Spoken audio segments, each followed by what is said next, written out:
The gate slammed behind me, and I started walking toward my sister's car. I took a deep breath. The air where I was walking was the same as the air on the other side of the wall, but somehow it smelled fresher and sweeter. Marcy put her arm around me and said, "Before I take you home, is there anything you might want to do? Maybe you want to go out?" "Yeah, I guess there is. I'd love to have a cold beer." "You got it. Bud's Bar would be okay with you?" "You bet." As we drove away from the gray stone walls, I remembered what had brought me there. It was a divorce. A very, very unpleasant divorce. An event that could not have been imagined on that beautiful July day when Amy was walking down the aisle toward me under the arm of her father. Amy and I had been a couple since second grade. There was no doubt in anyone's mind that we weren't going to get married. We were forever. It was a romance that was supposed to have a fairy tale ending. And they lived happily ever after. We agreed to wait to get married until after college, and not to have children until we were 30. We wanted to go places and do lots of things before settling down. Of course, not everything was like a fairy tale. Twice in 11th grade and her sophomore year of college, Amy felt she needed to find out what other guys were like. In high school, that period lasted only 3 weeks. Amy came back and said she was sorry and that she had done something stupid. I dated 5 guys and they were all assholes. I had the best one, but I almost ruined him. I was so busy with classes and sports that I didn't even think about dating other girls. I pulled myself together and said to myself, "Okay, if you want to find out about other guys, I'll just go out and find out what other girls are like." We both found good jobs in our respective specialties, and the next 4 years went pretty well. I had to travel a little for work, but it was infrequent, and the trips never lasted longer than 3 days. The day after her 26th birthday, Amy informed me that she was pregnant. I was surprised, since we had agreed to wait until she was in her 30s to start a family. She told me that, according to her doctor, the medication she had taken during the flu had negated her birth control pills. 9 months later, Brian Lewis joined us. Amy had only been off work for 6 weeks. The building where she worked had a daycare center, so she went back to work and took Brian with her. After 9 months, she said that now that we had started a family, she wanted to have another child so they would be closer together and easier to raise. I didn't care, so I agreed, and 6 weeks later she said I was going to be a dad again. At 8 months, she said she thought 2 babies were enough, and would I mind if she tied my tubes? My attitude was, it's her body, and if she doesn't want to go to 9 months pregnant, who am I to say she should do it? A month later, Susan Marie was born to us. As with Brian, Amy was only off work for 6 weeks and then went back to work, bringing both children with her. Over the next 6 years, Amy and I were promoted twice, and we were making good money. We seemed like the perfect couple. We rarely fought about anything and were still quite active in the bedroom. We had similar likes and dislikes. We enjoyed visiting each other and doing things together. And we were happy to see each other when we got home from work each day. But the happy home life loving couple thing turned out to be a lie, as I found out one beautiful July afternoon. I flew to Denver to visit one of our suppliers to find out why he was having supply problems. The trip was scheduled for 3 days, but upon arrival I discovered that the company had previously been arrested by the IRS for non-payment of payroll taxes. It turned out that the company had been in financial trouble for some time. I turned around and headed back to the airport to catch the next flight home. It didn't occur to me to call Amy and let her know I was back early, which was good, because if I had, I might never have known what I'd done. I got home at 5:20, and Amy hadn't gotten home from work yet. I thought about starting dinner, but then decided to take Amy and the kids out to dinner. I was in the room we had set up as a home office when I heard the garage door opener start up, and that told me Amy was home. By the time I had completed the steps to save my work and then logged out of the computer program I was in, Amy was already entering the house. I was just opening the door to the study when I heard Amy's voice and then a man's voice. And then there was a sound that made my insides freeze. I pulled out my phone and set it to take a picture and then headed into the living room. I knew who I would see when I walked in to see them. Hal was Amy's boss at work, and I'd met him and his wife at Amy's Christmas parties, picnics, and other company social events. Amy had no way of knowing I was home. On the way to the airport, I left my car at the dealership for brake repair, and it wasn't ready until the next day, so I took a cab to the airport. They were very surprised when I walked in to see them. I managed to get 5 good shots before they realized I was in the room, and 3 more when they were frantically pulling away from each other. I dropped my phone in my pocket and headed toward Hal. He realized from my face what I was about to do, and unfortunately, at least from my perspective, was not between him and the door. That way, he was able to turn and rush to the door before I could get to him. I would have still had time to grab him, but as I passed Amy, she stuck her foot out and tripped me. By the time I regained my balance, Hal was out the door and out of sight. I turned, walked past Amy into the kitchen, took the phone book out of the closet where we kept it, and flipped through it until I reached Harold Bartram. I picked up the phone and was already dialing numbers when Amy came into the room and asked, "What are you doing?" "Calling Janet Bartram to share the news with her." Amy hurriedly walked over and unplugged the phone cord from the socket, saying at the same time, "Don't do that, you'll only cause trouble. You don't think we don't have problems already, do you? I mean between Hal and Janet. So, Hal can mess up my life and I have to be careful not to mess up his? That's not the point. There's no need to hurt Janet, she's the innocent party here." "I don't think so. She's married to a cheating asshole and she should know it. If she'll put up with it, fine, but from now on, I intend to make his life hell.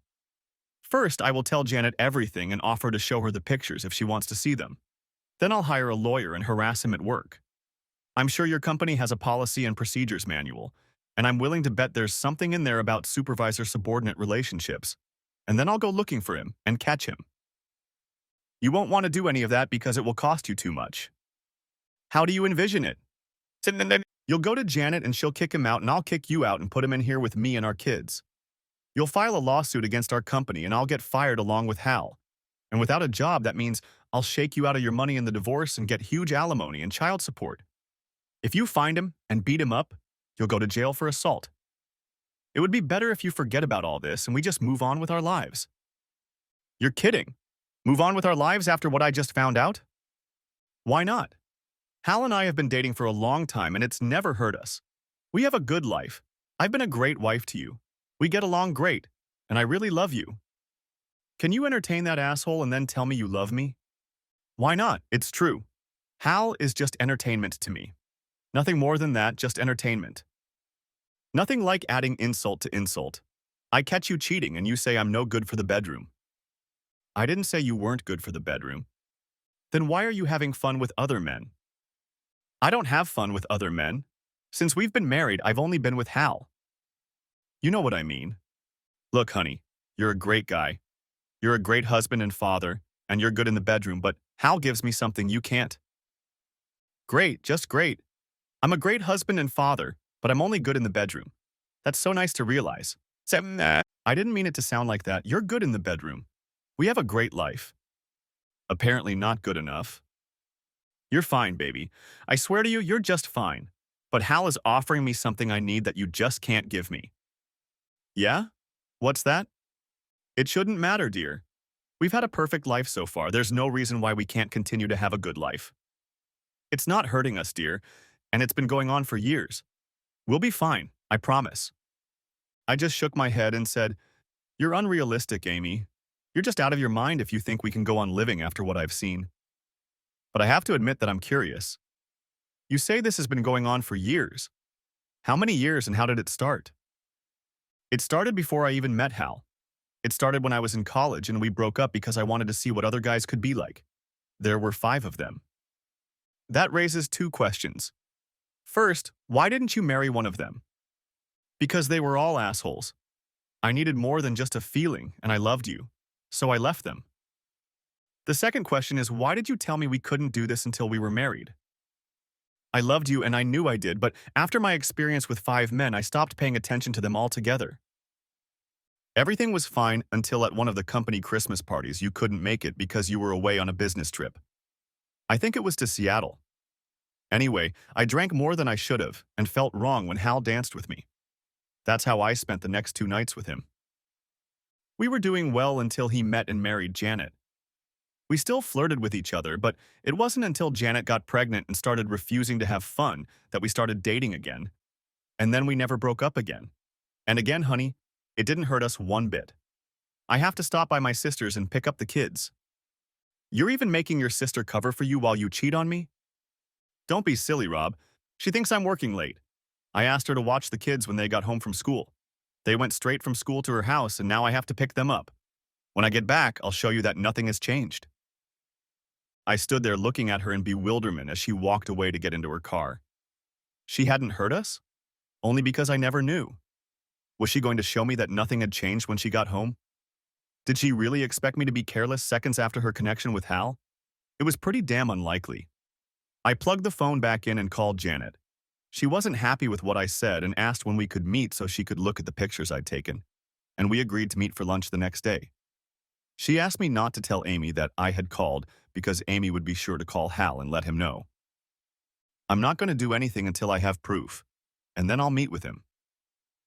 I went upstairs and started moving my stuff from the bedroom to the guest bedroom. I was hanging my suits in my closet when a very bad thought hit me. When Amy told me she was going to kick me out, she said, "He can move in here with me and our kids." When she said that, I wasn't paying attention, but upon reflection, I realized that she said it as if the kids were hers and Hulse's. Could that be the case? I remembered her telling me that she had started dating Hal. My trip to Seattle had been about a year before she told me she was pregnant with Brian, so Hal could very well be the father of my children. And God help them if I found out he was. I was just putting away the last of my things when Amy came home with the kids. She came in after me, and finding me in the guest room asked, "What are you doing?" "Creating space between us." "Why? I told you I'd show you when I got back that nothing had changed." "Have you forgotten what I witnessed 2 hours ago? Do you think I'll settle for Hal's sloppy seconds?" "Oh, for God's sake, Rob, it never hurt you. But okay, I'm going to take a shower first." "You just don't understand. I don't want anything to do with your cheating ass." "You're being stupid, Rob. I don't love Hal. I love you. I have something with Hal, but I make love to you." "You certainly didn't say you loved me when you said you were going to kick me out and let Hal move in with you. And I didn't feel much love when you told me how you were going to destroy me in the divorce." "That's not what I meant. I just wanted to make you stop and think before you called Janet." "Well, I did think, Amy, and that's why I moved into this bedroom. We're adults, Rob, and we can talk things out and come to an agreement. Nothing has changed. I still love you. But not so much that you can't hang horns on me. Just leave me alone, Amy." I left the room and went to the kids. I helped them with their homework and then played with them until bedtime. After putting them to bed, I went to my new bedroom and started getting ready for bed. As I turned off the light, I heard the shower running and remembered what Amy had said.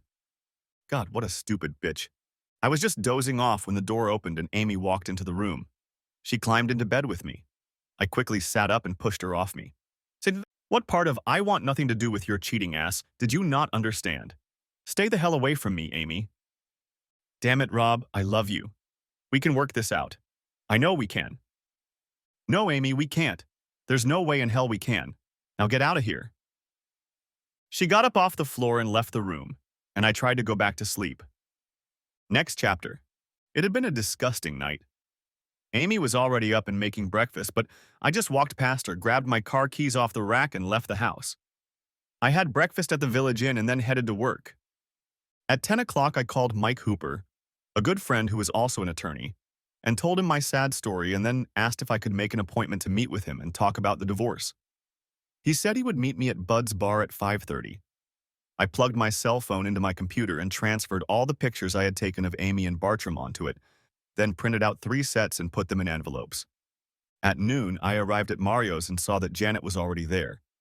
She came out to meet me, and I kissed her on the cheek and said, "I wish we had met under happier circumstances." We made small talk until we ordered, and then I told her about what had happened the day before. I handed her an envelope with the pictures I had taken and she took them out and looked at them. I was surprised at how calmly she looked at them. She put them back in the envelope and said, "What are you going to do?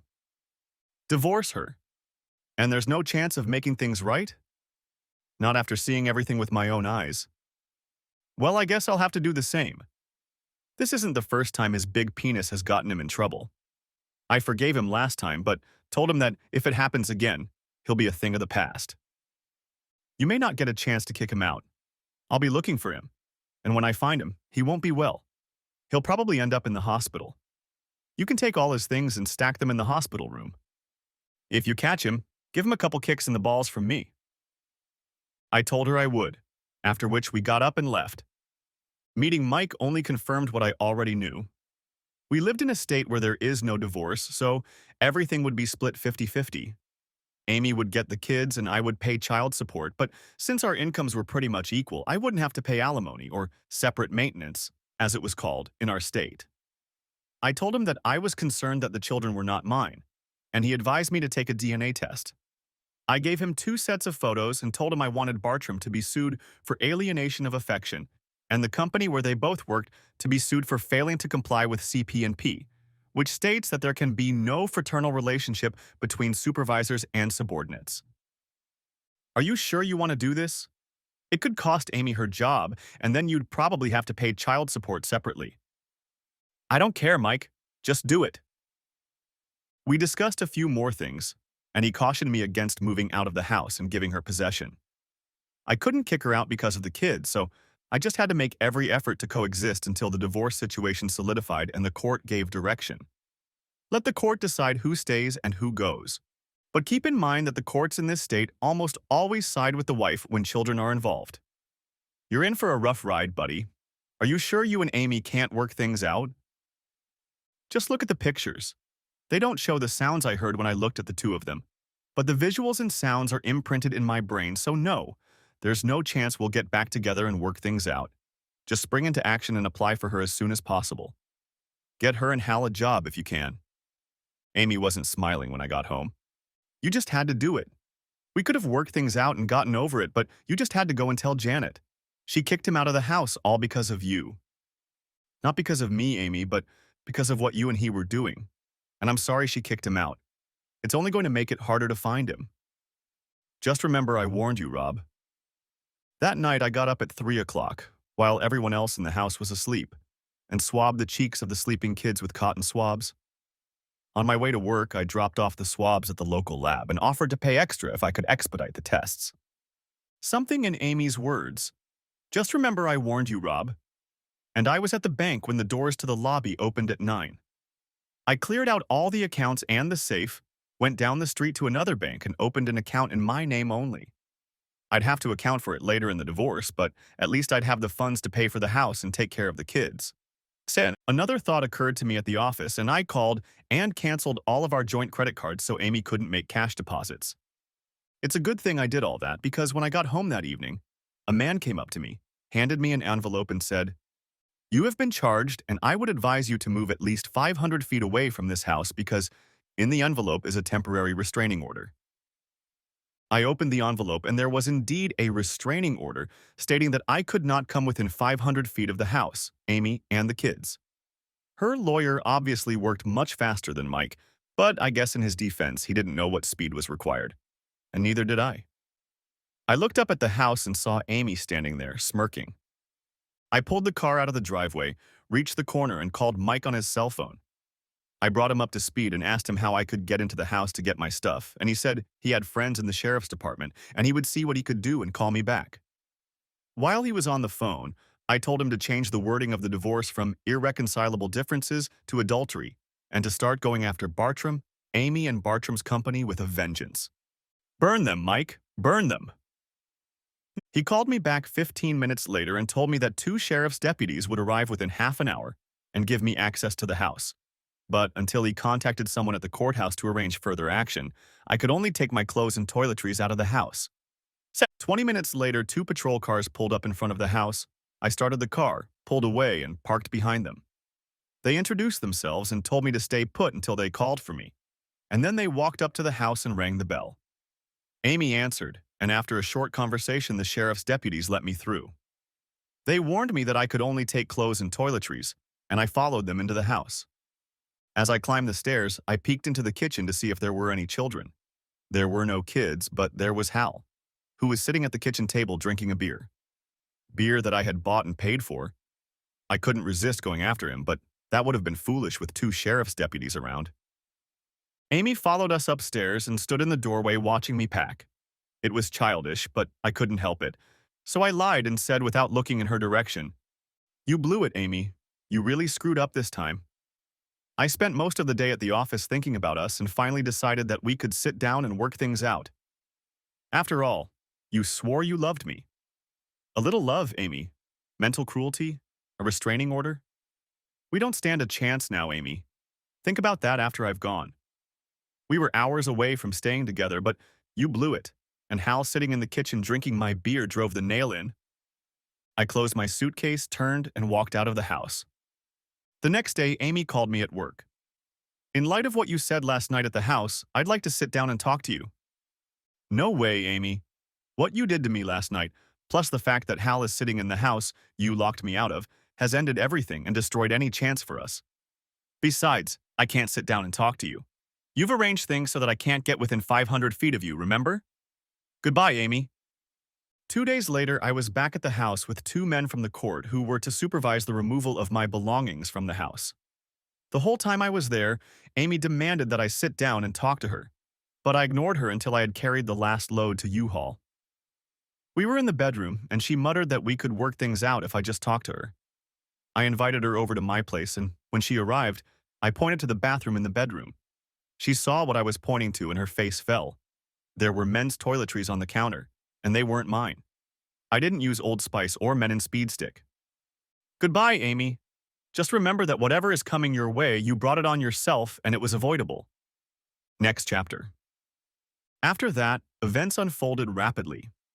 Amy was served papers at work with a counterclaim for adultery. Hal, also at work, was served with papers accusing him of alienating affection. Their employer was sued for failing to comply with part of the policy and procedure manual regarding the supervisor-subordinate relationship, resulting in the dissolution of my marriage. 3 days later, both Hal and Amy were fired. Hal, being Amy's supervisor, was the loser, but Amy fought for her termination, claiming that Hal had threatened to take away her job if she didn't give in to him. The company didn't believe it and supported her termination, so Amy hired a lawyer to sue them for wrongful termination. She and Hal must have agreed that what Amy claimed was the right thing to do, because while all this was going on, they were still living in our house. 3 weeks after I filed, there was a hearing to extend the temporary restraining order, and the judge denied it and berated Amy's attorney for filing it in the first place. A week later, there was a preliminary divorce hearing. Mike warned me that things would not go in my favor. They'll almost certainly give Amy temporary custody of the kids and full use of the house until the terms of the divorce are worked out, and you'll be required to continue paying for the house and utilities. You will also likely be awarded temporary alimony and child support. Her attorney is also pushing to get the money you withdrew from the accounts, and I'm sure the judge will bring that up. I handed him the envelope and said, "This may affect the alimony issue." He opened it, read what was inside, and said, "Damn, Rob, I feel so sorry for you. Any idea who the real father is?" I'm willing to bet Amy's life that they're from Hal. It probably won't affect this hearing in any way because it's just a preliminary hearing and Child Protective Services will want to authenticate the documents, but it will definitely affect the final decision. Will I have an opportunity to speak? Yes, but I'd be very careful what I say if I were you. It went about as Mike said it would. Amy got the house, the kids, and temporary child support. I was ordered to pay Amy half of what I had withdrawn from my accounts and savings, but somehow the 5 certificates of deposit went unnoticed, and I certainly didn't mention them. Amy's lawyer tried to get the judge to order me to pay his fees, but Mike objected. This is not a case where my client sues for divorce and his wife is forced to answer. In this case, she sued my client and he merely responded. Since his wife initiated the lawsuit, she should be responsible for her legal fees. The judge decided the case in our favor, and that brought a smile to my face. When the judge, following the advice of Child Protective Services, ordered child support, Mike objected and submitted a document with DNA test results, showing that I was not the biological father of the children. I was ordered to pay temporary child support until CPS confirmed the document. If the documents are correct, any child support you pay will be deducted from your wife's share of the distribution. I watched Amy when Mike brought up the paternity of the children, and she showed no surprise. The bitch knew everything from the beginning. As the case came to a close, the judge asked me if I fully understood the court orders. I understand what you said, but I don't understand why. Why did my adulterous wife get custody of the children? Surely it's not advantageous for them to live with a woman who brought her lover into the house the very day she sued me for divorce. What kind of example is that to them? We haven't even been together 6 weeks and she's already got another man in bed. And why should I keep house just so the man my whore wife is cheating on me with can have a roof over his head? All the judge did was order CPS to investigate my allegations and report them to him within 10 days. As we were leaving the courtroom, Amy came up to me and said, "How could you do this to your children?" "They're not mine, Amy.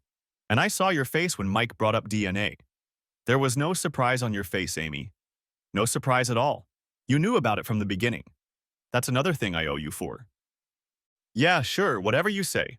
Just make sure I have the money tomorrow." And she walked away. She didn't know it, but she wasn't going to get a penny of that money.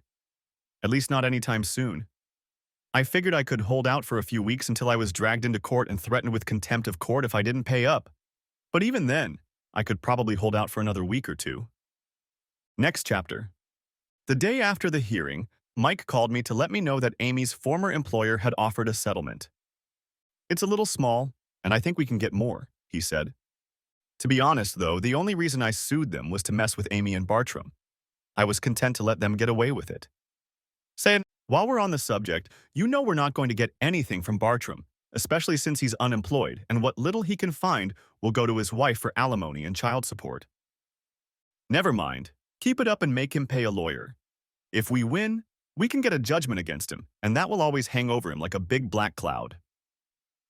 Mike's mention of Hal having to pay child support reminded me that I hadn't talked to Janet in a while. I called her and asked how things were going. "Not great. Things are a little tight since Hal isn't working and isn't paying what the court ordered him to pay. Fortunately, I emptied the bank accounts before I kicked him out. I hate to tell you this, but the situation is likely to get worse. Turns out both of my kids have a biological father, Hal, and he'll probably have to pay Amy child support when we get divorced. Or maybe not, since they're living together."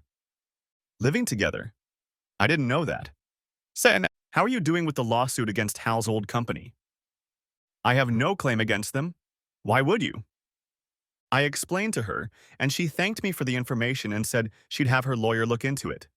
Then I said, if there's anything I can do to help, just let me know." "I hope you're not assuming what I'm thinking." "And what is?" "Just because Hal screwed your wife doesn't mean I'm going to do it to you to get even." "That's a disgusting thought. I'm sorry I bothered you," and hung up. What she said at the end of the conversation left a bad taste in my mouth and ruined my mood, and I stayed in that mood all day. By the time I got home from work, I wanted to hurt someone, so I decided it was time to deal with Hal. Figuring that since he was out of work, he'd be looking for one, I arranged to take the next day off and parked in front of the house at 6 in the morning. The kids left for school at 7:20, and at 8 I saw Hal's Chevy Blazer pull out of my garage and head down the street. I followed him into the parking lot downtown. I parked 3 spaces away from him, got out of the car and ducked down. I stood between him and the elevator, and when he walked over to where I was crouched, I stood up and said, "Good morning, Hal. At least for me, but I'm not sure it will be a good one for you." He turned and tried to run away, but I grabbed him and beat the shit out of him. Not surprisingly, 2 cops showed up at work the next day and arrested me for assault and battery. I spent the night in jail and appeared before a judge the next day. They read me the charges, asked me how I behaved, and I said, "Not guilty." "Are you sure you want to plead not guilty? Mr. Bartram is quite sure that you were his abuser." "Oh, I definitely stomped his ass, but I'm not guilty of assault and battery." "No? What would you call it then?" "Making sure justice is served." "I don't understand your thinking." Said, "He has been having fun with my wife behind my back for years. He fathered 2 children that he and my whore ex-wife led me to believe were mine, and he had to pay for it." "Maybe so, but there is no law against adultery in this state. And so I had to seek justice on my own. The law? I don't care about the law. The legal system sucks when it comes to cases like mine. My wife cheats on me for years, leaves the kids with her lover, and what do the courts do? They reward her. She gets the house, and I have to pay for it and its upkeep. And while I'm doing that, she moves her lover there, and I end up paying for him to have a roof over his head. I have to pay alimony to her cheating ass, and when the divorce becomes final, she gets half of everything. She cheats, and the courts reward her and the injured party Me. Gets what she deserves from the very legal system you so extol. If the law won't do right by me, I have to do it myself. You broke the law anyway, and by your own admission, you admit it. No, I don't. I admit that I am seeking the justice that is due me. I am perfectly willing for the jury to hear my story and render a verdict. You may be ready, but I have no intention of allowing the court to waste resources on this case. You admitted in open court that you, as you put it, stomped his ass. So I have no choice but to find you guilty and sentence you to 6 months in the Fairmont County Jail. Thank you. I beg your pardon? You just helped me get justice for my wife. She will receive no alimony or child support for 6 months. I won't pay for the house, and since she was laid off from her job, she has no money and won't be able to pay for the house. The house will be foreclosed on and she and her lover will be thrown out on the street. And 6 months in jail means I'll lose my job and she won't be able to get any money from me when I get out. So, yeah, thanks. Would you throw away all the equity in your house? What equity? We took out a second loan to install central air conditioning and a pool. If we sell it, we'll get enough to cover expenses and commissions, and we'll split a couple thousand between us. I'd rather she lose even that much. I'm not getting anything anyway. By the time I get out of jail, I'll owe her 6 months of alimony, and I'm sure this wonderful legal system of yours will see to it that my portion of the proceeds is forfeited and given to her to pay off the debt. The judge merely shook his head. Next chapter. I spent 4 months in the county jail.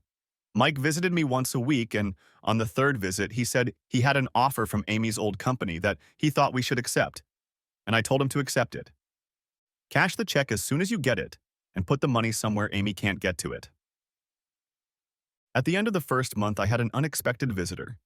Amy came to visit me. When you are in prison, no one is allowed to visit you. You have to give them a list of people you want to see, and if someone not on that list comes to see you, they come up to you and ask if you want to see that person. Amy wasn't on my list, but curiosity made me agree to see her. I sat down across from her with the partition of the dating room between us. Amy smiled and said, "Orange is not your color. My closet is somewhat limited here. What do you want, Amy?" "I want you to arrange for me to get some money. I need to pay the house and utility bills. I haven't been able to get a job and things are tight. I'm struggling to feed the kids." "So? If your asshole lover took his beatings for granted for entertaining my wife instead of suing me, I wouldn't be here and your money problems wouldn't be so serious. But he got me here, so put your money problems on him. What about the food on the table for the kids? They're his kids. Let him feed them." "How can you say that? True, he was a donor, but you're their father. You're the only father they've ever known. They don't know anything about Hal. They know he's in our house and that you're having fun with him, even though, by the way, you're still married to me. I mean, you're their father, Rob. You've been there for them since day one and loved them to death, right up until the moment you found out about Hal and me. You can't just reject that love, Rob. They've done nothing to hurt you. Hate me, but don't take what I did out on them. The problem is, Amy, if I give you money for food, it won't just be the kids eating it. I'll be feeding you and Bartram too. I've loved you too long to ever raise my hand to you and do what I did to Bartram, but I have no problem at all with watching you both starve. Don't you worry that we'll lose the house if you don't help? You mean the house you locked me out of? The house where you've been having fun with your lover every chance you get?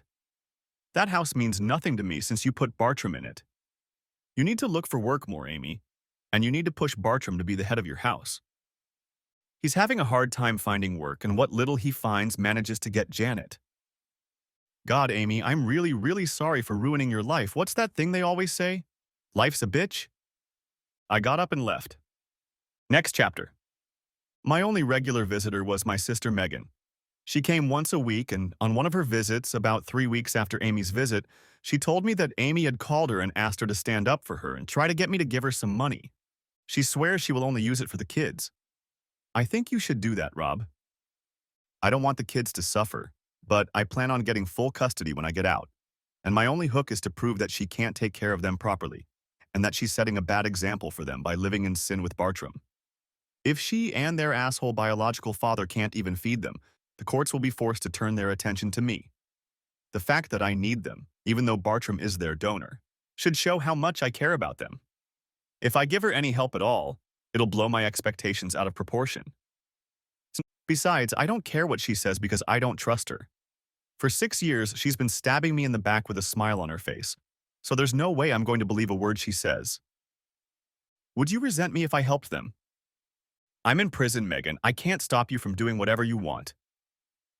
Megan did help them, but not with money. She bought the kids clothes and maybe once a week she drove them groceries. I learned from Megan that Amy had finally managed to find a decent paying job, and from her that things weren't going well for the family. It seems that since Bartram couldn't find a job worthy of him, he had stopped looking altogether. There were jobs, but apparently they were beneath him in status or didn't pay well enough. From conversations with Megan's children, I learned that Bartram and Amy often fought over him sitting on his butt at home all day. This brought a huge smile to my face. In the third month, I had another unexpected visitor. Janet showed up on the day of the visit. Since she was not on my list of visitors, I was asked if I would be willing to host her. As with Amy, curiosity compelled me to say yes. I remembered our last conversation and wondered why she wanted to see me. There was a sense of déjà vu as I sat down across from her and she said, "Orange is not your color." I've been told that. What brought you here? Guilt? Guilt? What are you guilty of? Of mistreating you. Huh? When was that? The last time we talked on the phone? I was in a bad mood, and I don't treat men well in general, but that's still no reason to tell you what I said, and I apologize for it. Well, I admit it pissed me off, but that's okay. We talked some more before she left, and she made me promise to call her when I got out. I spent 4 months in the county jail and was released early when overcrowding became an issue. I was eligible for release because I had already served 2/3 of my sentence, and despite being in jail for assault, which was a felony, I was not a danger to the community. Mike was waiting for me to give me a ride when I was released. He drove me to a motel, paying for a week's rent, and I got a room until I found an apartment. On the way, he filled me in on the situation. Amy isn't going to fight for divorce, but she is going to fight for child custody, child support, and even try to get child support, although I don't believe she has any chance of getting it. Now that you are gone, I will file a petition for a hearing, and after that it will just be a matter of time. Have you decided what you're going to do with the check you received from Amy's employer? We'll just put it out of Amy's reach until the divorce is final. Right. Now that you're out of the picture, you can expect to be dragged through the courts again over the money you owe Amy. That's okay. My excuse will be that I couldn't get the money for her while I was behind bars. They'll say you could have made a deal. And for that bitch to know where my bank is? No goddamn way. She'll find a way to get whatever was in there, and with the courts in this state leaning in favor of women, they'll probably help her. That whore stabbed me in the back and lied to me for years. There's no way I'll believe she wouldn't destroy me if she could. The next morning, I went into work and asked Frank if he had any openings, and he told me to go to work and not to pester him with stupid questions. After lunch, I called Amy and told her I wanted to see the kids, to which she laughed. When I have money, you can see the kids. I hung up the phone and called Child Protective Services. I told them I wanted to see the children and Amy refused to let me. They told me it was her right. If she didn't want me to see them, she could refuse. We checked your paperwork and it was correct. You're not the paternal parent and she is the maternal parent, so it's all in her hands. Your visitation rights, if any, will be determined by the court. So I don't have to pay child support? That too is for the court to decide. You are currently under a court order to pay child support, so you will have to go to court to have that order lifted. I suppose I can infer from your attitude that my chances of getting custody are unlikely? I am not at liberty to discuss what our recommendation to the court might be. I thanked her for her time and hung up. I called Amy back and told her I'd be at the kids' house at 7 o'clock and would bring the money with me. I won't leave you alone with them. I'll be around the whole time you're visiting. I went to the bank, got $500 and put it in an envelope. At exactly 7 o'clock, I rang the doorbell and Amy opened it. I handed her the envelope, she opened it, saw the money, and stepped aside to let me in. I almost lost my senses when I walked into the living room and saw Bartram sitting there. I don't know what my face showed, but whatever it was, he glared at me, stood up, and hurried out of the room. Brian and Susan sat on the couch and looked at me. I hadn't seen them in over 4 months and expected them to get up and run to me screaming, "Daddy, Daddy!" But they just sat there, and then Susan said the words that ended up putting me in jail. "Why did you hurt our father?" "I thought I was your father." Mom told us I wasn't and that Dad Hal was our father. I looked at Amy and saw that she was smirking. I turned away from the kids and headed for the door. Amy laughed and said, "Hurry up." As I passed her, I snatched the envelope out of her hands and growled, "Eat shit and die, you worthless bitch." Next chapter. After that, events unfolded rapidly. I was dragged to court and ordered to pay Amy the amount the court had originally ordered, plus child support and alimony. I told the judge I'd die before I gave that cheating whore a dime. He told me to do it or he would hold me in contempt of court, and I told him that day was the first time he was right. His gavel fell, and he said, $500 or 30 days. I agreed to 30. On the 29th day, I appeared before the judge again, and he asked me if I had reconsidered my position, and I said, to some extent. Would you mind explaining that? I refuse to pay child support for children that even the court knows are not mine, and CPS can confirm that I am not their father. As for child support, I am willing to pay it, but I absolutely refuse to pay for the house while the woman I am unfortunately still married to is living with her lover in the house.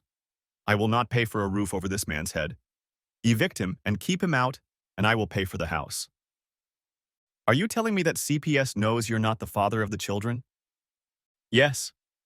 I will continue the hearing until tomorrow, until I can verify your statement to CPS. As I was being led out of the courtroom, I saw the look on Amy's face. She knew that the child support decision would be in my favor, and she was furious. She was so sure that she was going to succeed in screwing me over again. The next morning, I was in court again, but I was not satisfied with the outcome. The CPS investigation report showed that I was not the children's father, and that Hal was indeed living with Amy.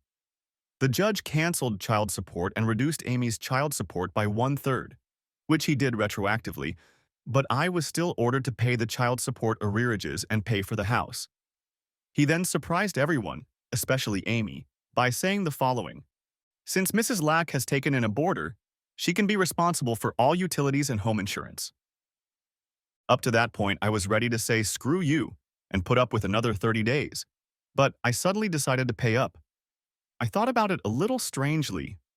Amy would be furious at what the judge had done, but the fact that I would be back in jail would cheer her up, so I decided I needed to turn her down.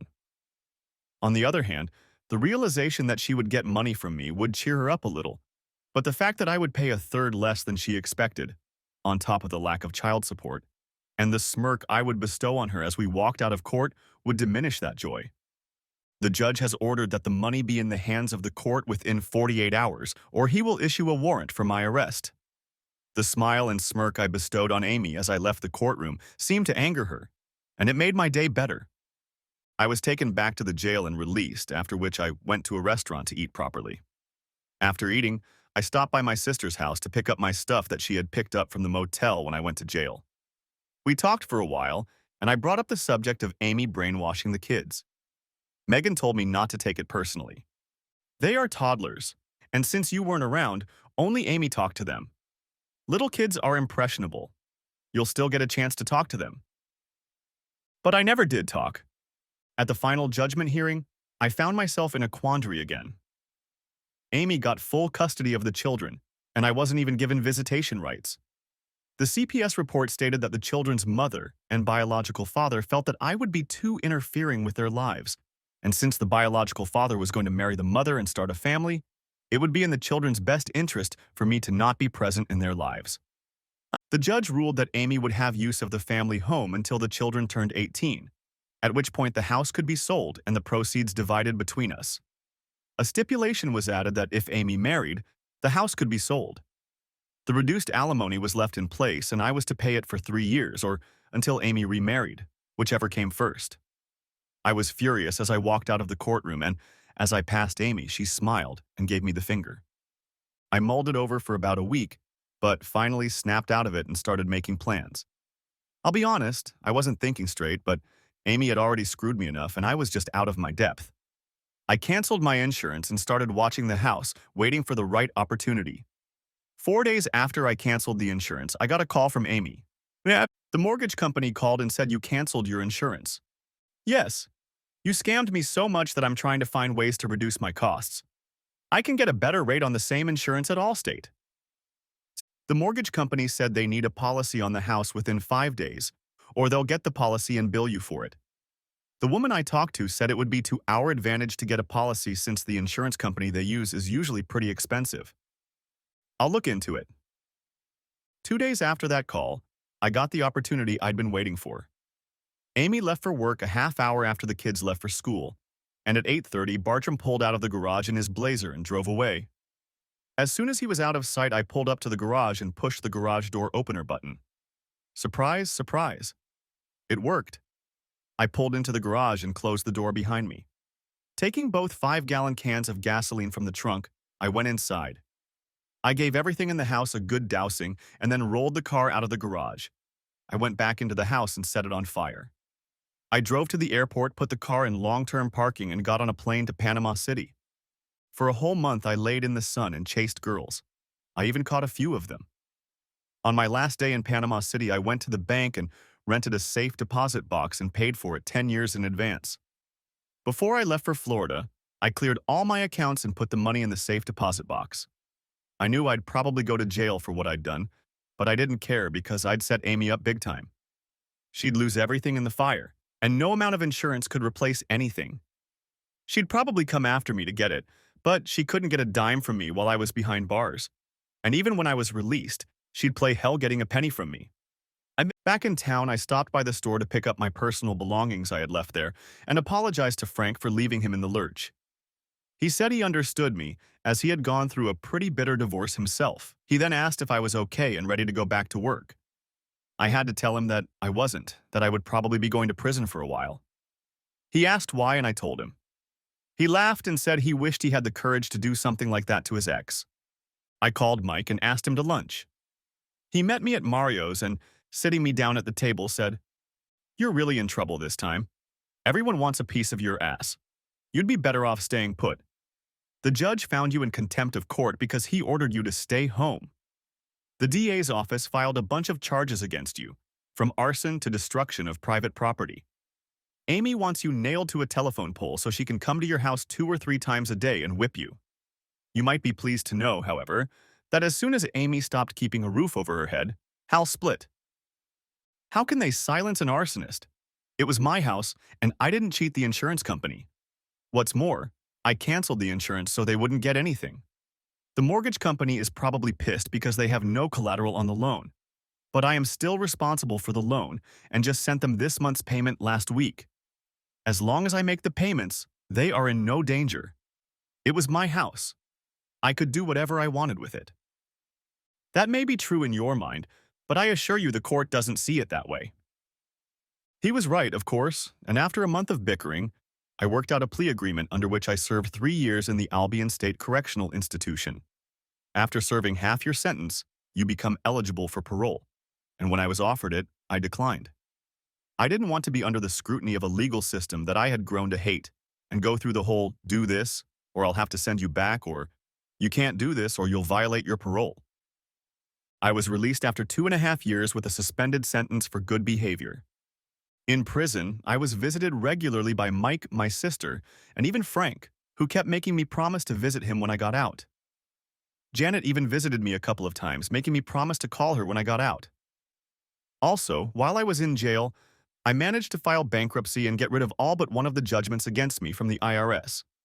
It seems that the fact that I listed the interest on the house when I filed my tax return — yes, boys and girls, even in prison, the IRS requires you to file a return if you had any income for that year — violated one of their rules, since the house didn't really exist anymore. Next chapter. As Megan and I sat at a table at Bud's bar and I was drinking a cold PBR, Megan asked me what was next. Go see Frank and get back to work, get an apartment, and see what I can do to start having some sort of social life. Are you going to see the kids? Probably not. Amy has them well brainwashed, and seeing them will entail seeing Amy. And if I see her, I'll go to jail. She doesn't want to see you either. He still wants to destroy you for burning everything she owned, but she's changed in the last couple years. She's really sorry for the way things turned out. She really thought she could have her cake and eat it too. She swears she loved you and Hal was just entertainment, and you were never supposed to know about him. Anyway, she made it clear that she wouldn't mind you having a relationship with Brian and Susan. Well, isn't that very nice of her? especially after she told them that I'm not really their father.